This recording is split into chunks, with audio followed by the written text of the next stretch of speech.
Welcome to my lecture, which is about the floods occurrence and informal humanitarianism in this Dar es Salaam city, Tanzania. My name is Lucas Kitula. I'm an assistant lecturer and a PhD candidate at the University of Dar es Salaam in Tanzania. But also I'm part of the project, SMUS-MOOC project on developing a massive open online course about flood risk reduction and management in Tanzania. My presentation actually consists of 5 parts. The first one is about introduction, and the second part will be about occurrence of floods in Dar es Salaam. The third one is about causes and the effect of floods in Dar es Salaam, and also humanitarianism assistance during floods, and the final will be conclusion. We conducted research in the city of Dar es Salaam, and we also engaged the stakeholders through a workshop. Actually, my presentation aims to share research findings on floods occurrence and the informal humanitarianism in the city of Dar es Salaam. So the findings stems from research conducted between November 2023 and April 2024.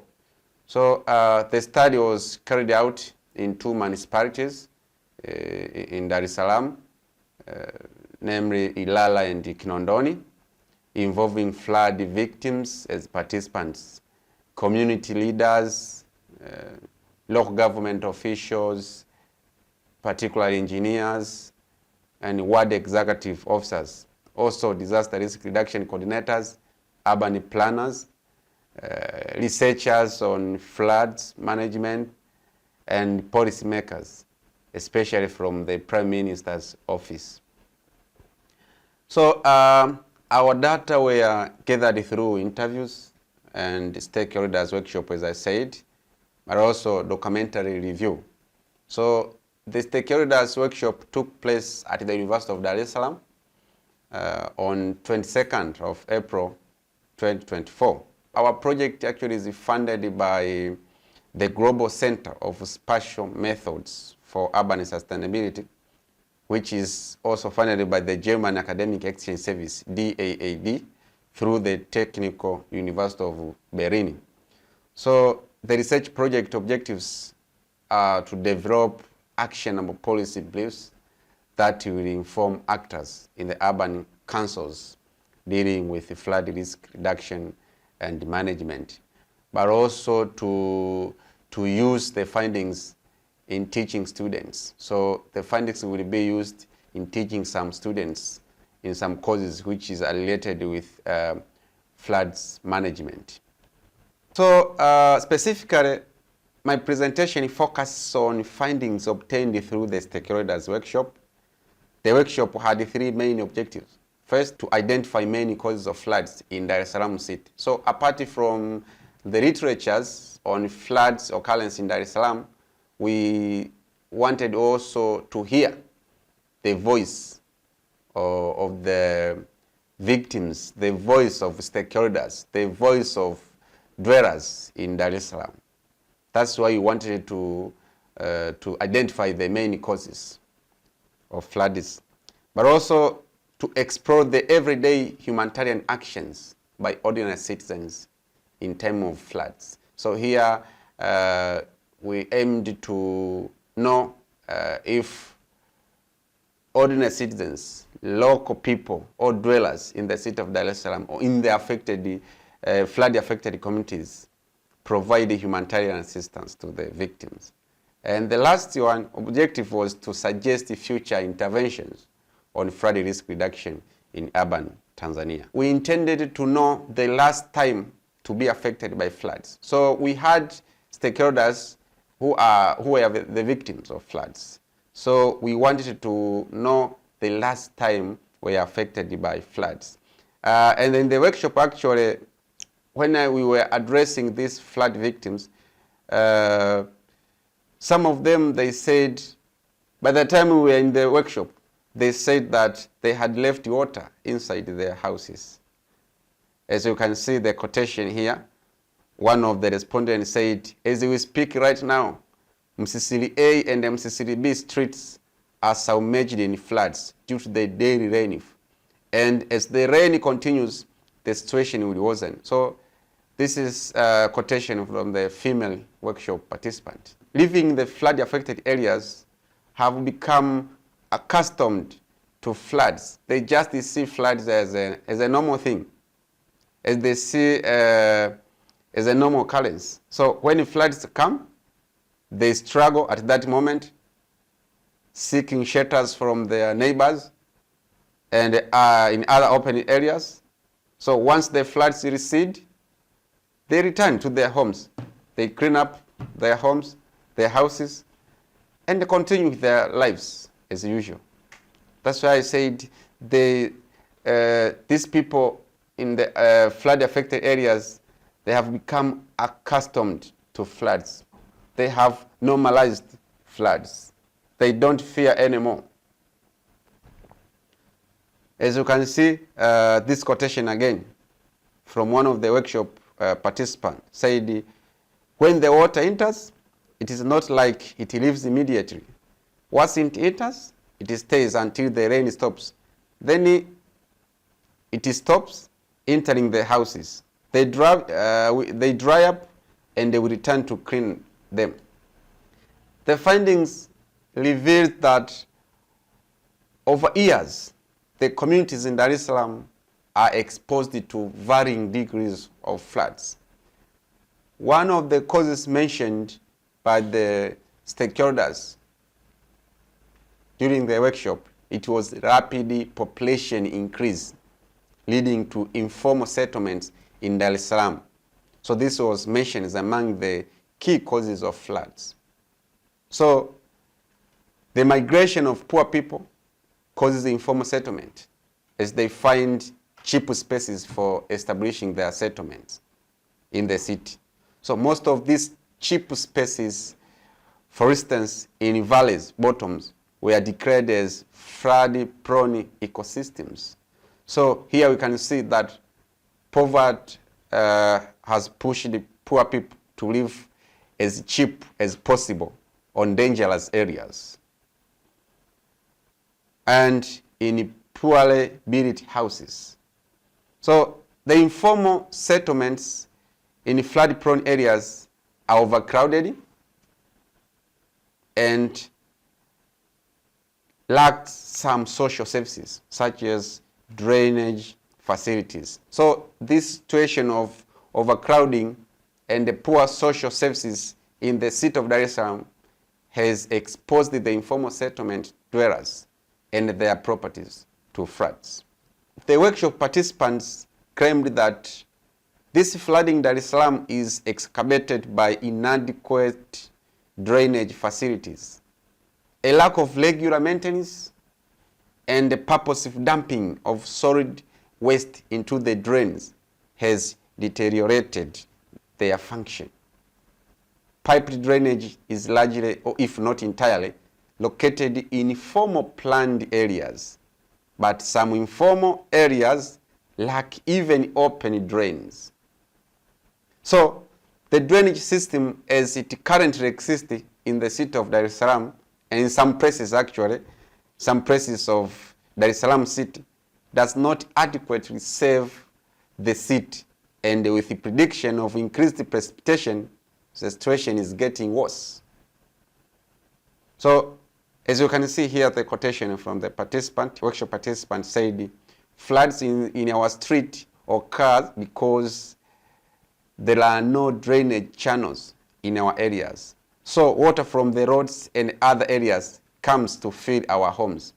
So when they fill up, we suffer, especially as women. So this is a quotation from a woman, workshop participant. Another cause of floods in Dar es Salaam, according to workshop participants, is about solid waste deposited along the sides of riverbanks. The plastic materials scattered around the areas.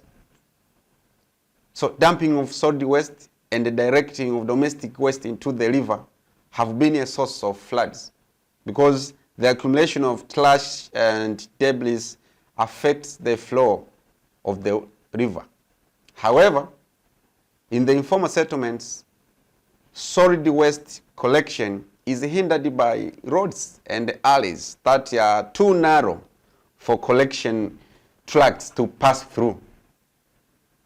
So the solid waste that is not collected is either buried or disposed in rivers, valleys, alongside roads and the rivers. So this situation brings about floods occurrence, especially in these populated areas, which seem to be also informal settlements. As you can see, this picture showing a river. This is called Msimbazi. As you can see, there are dumped solid waste along the sides of the valley, which is in Kigogo Ward, Dar es Salaam City. So you can see here plastic materials scattered around the area. So through this situation, you find this picture, again showing dumped solid waste along the side of a stream in Tandale Ward, Dar es Salaam. So sometimes people, they dump their waste in these valleys to the extent that sometimes when waste become full in the valleys, so water failed to flow, as I said before. And some of people also mentioned that it happens to find some people dump solid on valleys. When the valleys become full, they just build houses there for settlement. Another part is effects of floods. So during the workshop, people were mentioning some of the effects, and one of them was that when water enters the houses, it damages possessions, including food, mattresses, clothes, sofas, and other items inside the houses. Again, due to water entering the houses, residents lack shelter, leading them to sleep outside in open areas. These areas which are not affected by floods, as well as in unfinished houses, also inside multifunctional cars parked in garages. Also, due to water flooding inside the houses, residents have been experiencing health problems, such as foot fungal infections, because they are constantly stepping in water every day. As you can see the quotation here, one of the respondents said, "The water has filled inside, but here I'm wearing these shoes to cover my feet. But if I take them off, you will feel pity for me because my toes are covered in wounds. The skin of my feet is damaged. If I can show you here, you might say, 'How do you even walk, Mama?'" So this was the quotation from one of the female workshop participants. Another part of my presentation is about humanitarianism in the city of Dar es Salaam, whether these people residing in the flood-affected areas provide humanitarian assistance to the flood victims. So maybe we need to know what is humanitarianism. So humanitarianism is about addressing suffering and preserving lives of people in time of crisis or emergencies. So this involves the provision of temporary shelter, food, and medical assistance, and other assistance. So crisis can be a war. Crisis can be a disaster like floods, can be earthquake, and so forth. So humanitarianism here denoted by all actions directed towards alleviating or eliminating suffering and preserving the lives of individuals impacted by such crisis. Humanitarian responses to crisis have been around since ancient times, but humanitarianism as a field has a more recent history linked to the international aid and non-government organizations. So, despite the fact that ordinary citizens or local people residing in disaster-affected communities are always first respondents to disasters, but their humanitarian assistance is not well known, it's not researched and documented in Tanzania. So our research now focused on exploring, wanted to know if people, local people in the affected, flood-affected communities provide humanitarian assistance to the victims of floods. So the humanitarian assistance by ordinary citizen is informal actually. It is not formal. It is not formal because it doesn't follow the procedures of formal humanitarianism. So it is informal, as Rich calls it as everyday humanitarianism. This term, everyday humanitarianism, seeks to capture a broad set of emotions and the practices both in the everyday lives of citizens as they engage in humanitarian practices outside of the formal structures of humanitarian actions.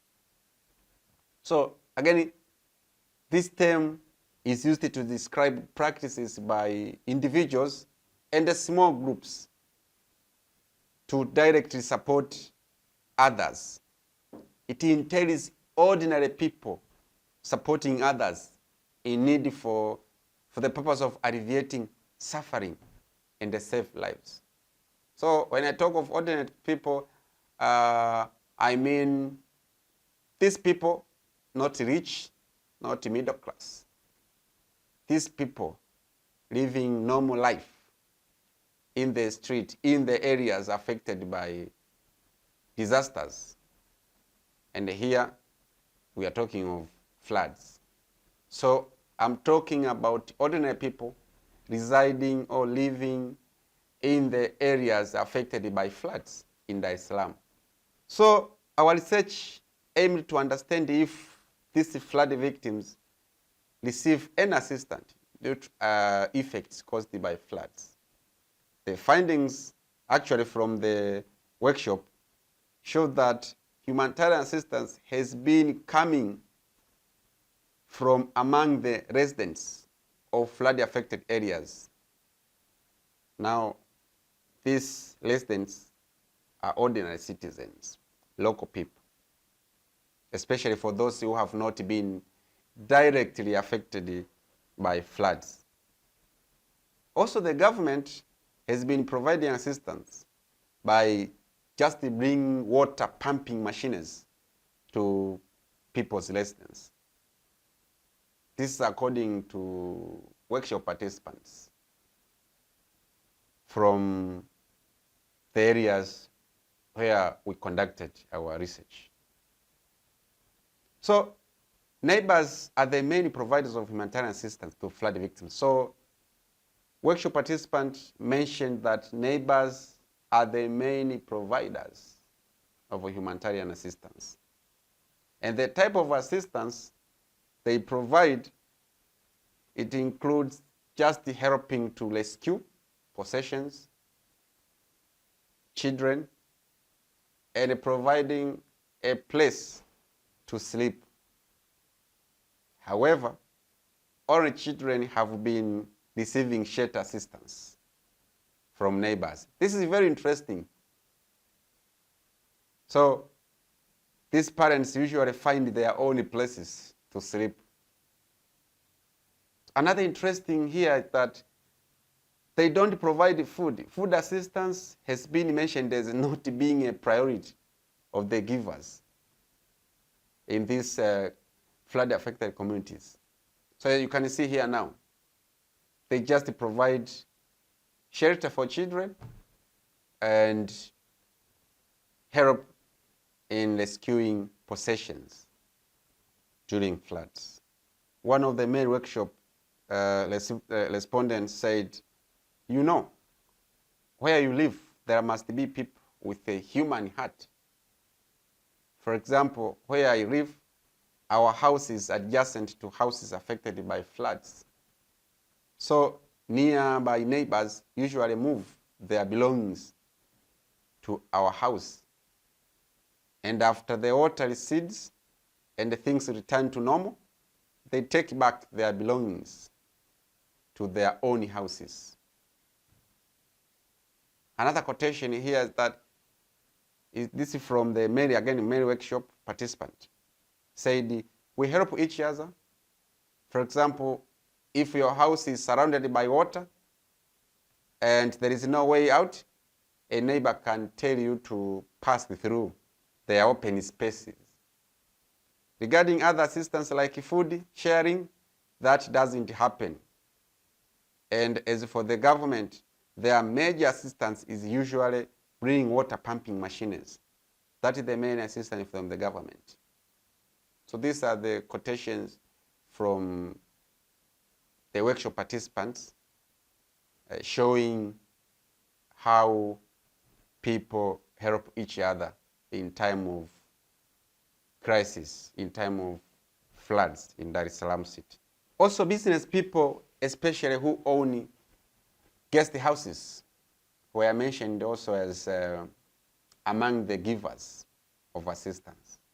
So they have been providing assistance just by reducing room rates, room prices per day. This has been happening after local government leaders requested the owners of these houses to reduce prices to help the flood victims. So you can see this quotation. One of the local government leader said, personally, I go to negotiate accommodation for those who have lost their homes. Places like guest houses and lodges that offer discounts after my request. There are middle-income earners whom, if a place costs maybe 50,000 shillings, you plead for them to stay for even 20,000 shillings. And there are some people who have houses that are not occupied. So we ask for them so that flood victims can stay there until the water recedes in their houses. Again, you can see here, this quotation talking about middle-income earners. So those who can afford to stay in the lodges, in the guest houses for minimal cost, also are middle-income earners, not for this low class who actually stay or live in these informal settlements. They can't afford. That's why generally workshop participants actually who are floods victims stated that the assistance they need the most is for the government to create mechanisms for preventing floods, rather than providing aid such as food, mattresses, and other items. Participants mentioned that, for instance, they mentioned that 4 years ago, there is this organization, Red Cross, so used to provide aid like beans and mattresses when floods occurred. But currently, the Red Cross no longer delivers aid to those areas affected by floods. And the main reason is that people themselves refused those kind of assistances, claiming that they are tired of floods. So what they want is for floods not to occur in their homes. So they are no longer interested in the humanitarian assistance provided during floods. What they need is mechanisms, the government and other development partners, to create mechanisms for preventing floods so that they can stay safe. Thank you for listening. For more information about floods in Dar es Salaam, you can see the references here. And also on this everyday humanitarianism, I have included some references here for more insights. Thank you.